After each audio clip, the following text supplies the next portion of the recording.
What is up, guys? It's JB Football here, and today I will be talking about the first week of the Euros. It has been a super interesting week, and I want to touch on a lot of things. But first, remember to please like and subscribe, share this video with your friends, and comment any tips and suggestions. With all that being said, let's get into the video. With all the crazy things that have happened this week, there's only one place to start. That is obviously what happened to Christian Eriksen. This was a super tragic and shocking event for the whole football world, and it really took me by surprise, man. I didn't get to witness the event live. I was walking my dogs, and when I checked my phone, I saw that the match was suspended, and I thought it was like a fight or something. But then I saw that Christian Eriksen went down. To be honest, when I first saw it, I thought, oh, he just went down, it's not that serious. But then I saw that it might be like a Nori type situation. But thankfully, the medical people and the staff were excellent. They were able to get his heart restarted, and they were able to get him back to healthy and alive. So thank God. Their response time was amazing, and that's probably what saved his life, to be honest. We saw with Nuri, that tragic event that he just didn't get medical attention quick enough, and he is still in a bad state. So thank God that didn't happen to Eriksen. And I don't agree with UEFA at all with restarting the game. There are some rumors that they were saying like if they don't play, they will take a 3-0 loss, which is absolutely disgraceful. They got to treat their players better, and they got to realize that those players have just been through a shocking, tragic event. And as you saw with the loss 1-0 to Finland, when they only had one shot on target, Denmark just didn't play the same as they were before, because they were in shock, and they just kept thinking about if their friend was going to be okay or not. So yeah, I don't agree with UEFA on that, but I'm so thankful Eriksen is okay. I think today, my mom told me that he had an irregular heartbeat and is getting a defibrillator inside his heart, which is good. And so hopefully that means he can play. But obviously in American sports, in the NBA, we saw that LaMarcus Aldridge retired because of an irregular heartbeat. So that might happen to Eriksen, but I'm just really praying that he can play again, because he's a great player. We've seen what he can do with the ball at Spurs and a little bit at Inter Milan this season. So I'm hoping he can come back. And yeah, that was just one of the most shocking events I've ever seen in a football match, and it was a crazy event that happened right at the beginning of this Euros. So with that heavy topic out of the way, let's talk about some actual football. The first game we saw was the Italy game, and Italy have looked really good, man. They're one of the standout teams this whole tournament, and I think they're playing great. They have obviously had their two biggest wins in the Euros ever, with two 3-0 wins, which is fantastic for the whole country of Italy. And I just think that Mancini has really innovated this squad and has found a groove, and they're just hitting their stride at the perfect time. You see that midfield of Barella and Jorginho working really well, provides a lot of defensive stability, and they offer a little bit going forward. And then in the second game in particular, you saw that Locatelli, with those two goals, he just had a super big impact on the game, and he was able to lead Italy to victory pretty much. He just looks like a great player, and this has caused a little bit of a headache for Mancini, because he has Verratti, a world-class player, coming back, but with Locatelli playing the way he is, I don't know if Verratti's going to get into the squad, especially not being fully 100% fit and having games with the squad. So Italy have looked really good, and I just want to touch on two players in particular. I think Immobile has really stepped up to the plate. We saw with Dortmund, he hasn't really been able to do it outside of Italy, but with this national team, it looks like he'll be able to fire. He had that great strike yesterday, and he's just had, I think it's 4 goals in his last 4 games for Italy. So he's really doing well and scoring the goals that they need. Obviously, he's been one of the top scorers in Italy over the past couple of years. And then also I want to touch on Spinazzola. He's been really good for me. He's a surprise. I haven't really watched Roma much this season, and I thought that Italy had a little bit of a problem at left back, because there was talks about Emerson starting, but Spinazzola has just looked like a great attacking threat. He's always going down that left wing, and he's always able to get a cross in or a pass into the box, or even a shot sometimes. So seeing Spinazzola in the squad, he looks like a really key player for Italy if they want to go ahead and try and win this thing. Now let's talk about Italy's opponent from the first game, Turkey. They looked terrible in that first game. They had 0 shots on target, only 3 overall, with 2 of those being blocked. They have a man in Burak Yilmaz up top who can finish. He's one of the best finishers I've ever seen, but in that first game against Italy, they just couldn't get the ball to him. He looked completely isolated, barely got any service at all, and I don't even think he had a good chance in the whole game. He never looked like scoring, and the whole Turkish team never looked like scoring either. They just never had any big chances and weren't able to get the ball off the pitch effectively. It may have been the quality of their opponent. Italy are a very good team, but I also thought Turkey were a very good team as well. In their second game, they played Wales, a lot weaker side, and still lost 2-0. I didn't watch that game, but even though they had 18 shots, their XG was 1.69 to 3.82 of Wales. Looking at these stats, they did look a little better going forward, I guess. But Yilmaz did have 6 shots, and I think he just had an off night with his finishing. They were able to get him into dangerous positions, but they still only finished with 0 goals. And I thought if his finishing would be off, at least the defense would come through, but that didn't happen. They conceded 2 goals, and as I told you, their XG was almost 4 goals against them. I thought, looking at the likes of Soyuncu, who has been a part of a team in Leicester that have been pushing for Champions League football this whole year, I thought he'd perform well. He didn't. I thought the likes of Demiral, who got 15 Serie A matches for Juventus, one of the biggest clubs in the world, I thought he would perform well. He obviously had that own goal in the first game. And then I thought Celik, who I thought looked really good the whole season with Lille and just won a title, would be able to do something. But they just keep getting burned. That's 0 goals for them this tournament, 5 goals conceded. And this defense just doesn't seem to be really clicking right now. The pace of Dan James and Gareth Bale in that Wales game, the highlights I saw just really burned them.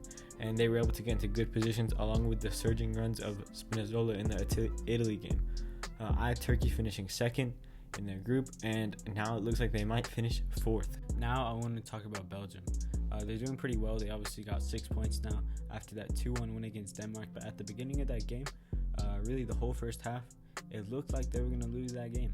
Denmark came out very strong. They had obviously rallied around Christian Eriksen and really put a lot of passion into it, especially with that home crowd. And they scored in the 99th second. And throughout that whole first half, we're just piling on the pressure on that Belgian defense. They just kept throwing, and they had loads of shots. And Lukaku didn't even have a touch in the opposition 18-yard box for the whole first half, it felt like. And at halftime, I was left wondering, can Denmark keep this up? And they obviously did not. Once Witsel and De Bruyne came on, the game completely changed. During the first half, Tielemans, he didn't really do anything. He wasn't really affecting play at all.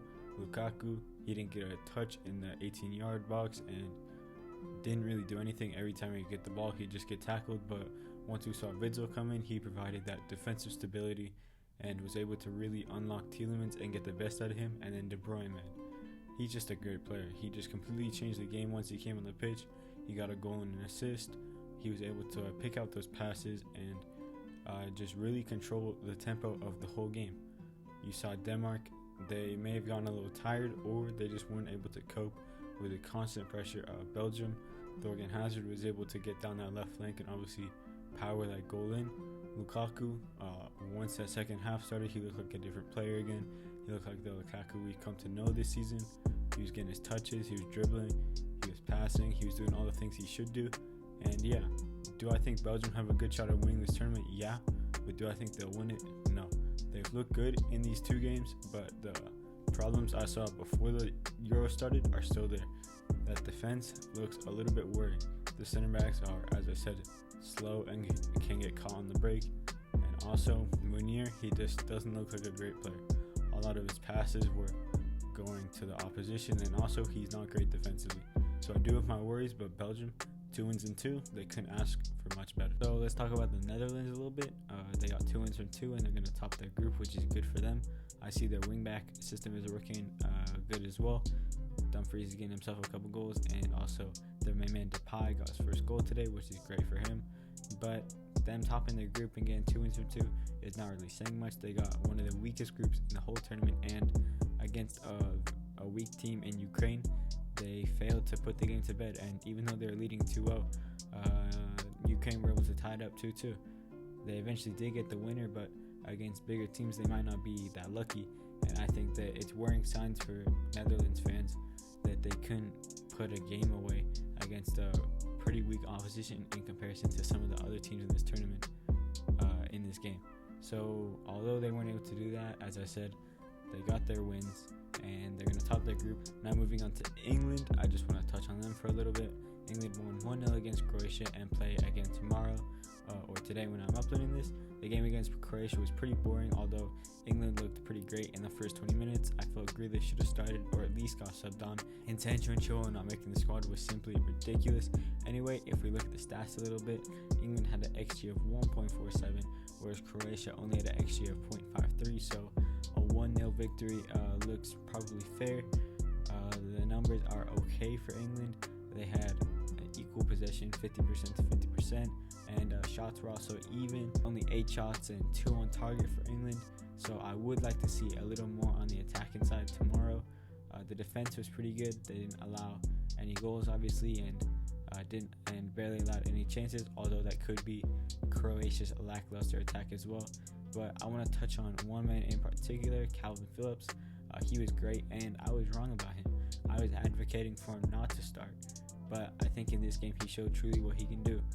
In the England setup before, he's played mostly as a more defensive midfielder. He's stayed pretty deep in most of his England games, but yesterday we saw against weaker opposition, when Rice is taking most of the defensive work, how versatile he is and how expensive and attacking he can be. It was his surging runs that really troubled the Croatian defense and ultimately led to his assist for that Sterling goal. So I think that Calvin Phillips shouldn't start next game. I think we should test out Belgium, but I think after that, Calvin Phillips should definitely start for the rest of this tournament. So Spain played, and they looked pretty boring in their 0-0 draw. They absolutely dominated possession, having an absurd 85% with also 900 passes, but they just couldn't score. Their XG was 2.57 to Sweden's 1.17, and you could say that their 0-0 draw and their lack of goals could be down to Morata. He did miss some sitters, but I also felt Spain needed to get the ball in more dangerous areas and capitalize on some shots and stuff more often. They had 17 shots, but only put 5 on target. If they wanted to make a deep run into this tournament, they need to score more goals. They can't be only having 5 shots on target against weaker opposition like Sweden. Olsen did play very well, and I think that if it had been a different goalkeeper, maybe a goalkeeper that isn't as good, 1 or 2 of their chances would have gone in, but they can't rely on having a weak goalkeeper. I think that Spain need to start Moreno in the next game, and I think that their finishing let them down today, so we'll learn a lot more about this Spain squad in the next game. But if they want to make a deep run, as I said, they need to put their chances away. And then I want to talk about Sweden a little bit. I'm sort of rooting for Sweden. I think their goalkeeper Olsen was pretty great when he played. He made some amazing saves, and I also love their striker Alexander Isak, and in that game he displayed some undeniable quality. For a big man of 6'3", he can carry the ball so gracefully, and he's just so delicate with all the skills he can do. At times in the game, you saw 2, 3, 4 Spain players surround him, and he was able to just get out of there and skill his way out of tight positions. I think he could be a breakout star in this Euros, and how far Sweden goes in this tournament depends on how well he plays and the service he gets. Finally, I want to talk about the group of death, Group F.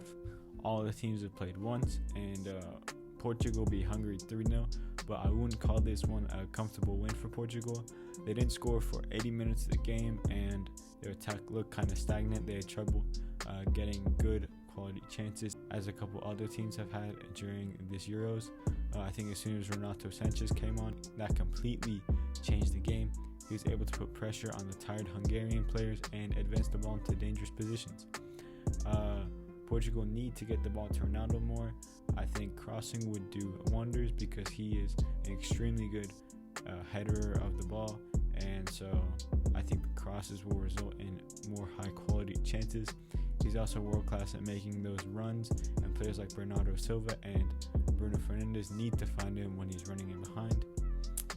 They will be happy with the 3-0 win, and will look to improve for that very important Germany game. Speaking of Germany, they faced the world champions France and lost 1-0. XG had the game at 0.31, and 1.32 for Germany. Germany also had more shots and more possession, so they did dominate this game statistically, but that's surprising to me because when watching it, it looked like France completely were in control for the whole game and looked by far the better team. They did score 2 offside goals, and that's obviously not counted in XG, and the own goal was also not counted, so that could play a little bit of a factor in the statistical dominance for Germany. But France just looked really good. Every time Pogba would receive the ball, he would look to get Mbappe, get Benzema, and get Griezmann, and I think that really works for France, and they could score a lot more goals doing that. Germany also couldn't get super close to scoring. Kante bossed the midfield as he always does, and Germany had trouble getting the ball into France's box and getting those real high quality chances. From watching the game, France are still and should be still favorites to win this tournament, and Germany and Portugal will be a hugely important game for each team. Okay, that is everything I wanted to talk about. I hope you enjoyed, and let me know what you took away from the week 1 of the Euros. Remember to like and subscribe, and have a good day. Peace.